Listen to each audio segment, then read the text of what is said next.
నిర్మల్ జిల్లా కేంద్రంలోని గొల్లపేట కాలనీకి చెందిన వృద్ధురాలు సిద్ధలక్ష్మి గత కొన్ని రోజులుగా అనారోగ్యంతో బాధపడుతుంది.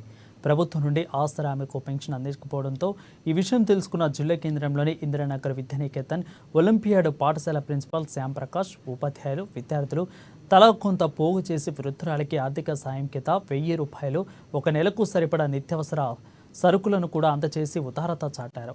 ప్రతి నెల తలా కొంత పోగు చేసి అనాథ, వృద్ధులు, వికలాంగులకు, పేద కుటుంబాలకు ఆర్థిక చేయూత అందిస్తున్నట్లు వారు తెలిపారు. వీరిని స్థానికులు అభినందించారు.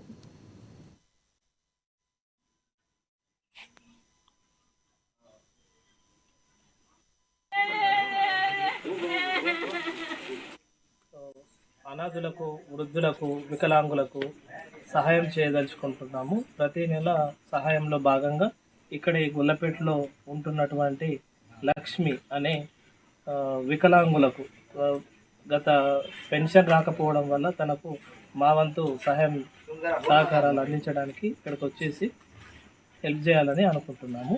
దాంట్లోనే భాగంగా మేము ఈరోజు ఈ పండ్లు, తనకు ఒక 1000 రూపాయలు నగదు, అలాగే ఇంటికి సంబంధించిన సామాను కూడా ఇవ్వడం జరిగింది. మా స్కూల్ తరఫున స్కూల్ విద్యార్థినులు, ఉపాధ్యాయులు అండ్ ప్రధాన ఉపాధ్యాయులు అందరం కలిసి దీనిలో కార్యక్రమంలో పాల్పంచుకోవడం జరిగింది. ఇలాంటి కార్యక్రమాల్లో భాగంగా ప్రతి నెల కూడా మేము మా వంతు సహాయ సహకారాల అనుగుణంగా పిల్లలు మేము పొదుపు చేసేసి నగదు రూపంలో కానీ, వస్తు రూపంలో కానీ ప్రతి నెల ఇలాంటి పేదలైనా కానీ, వికలాంగులైనా కానీ వీళ్ళకు సహాయం చేయడం జరుగుతుంది. So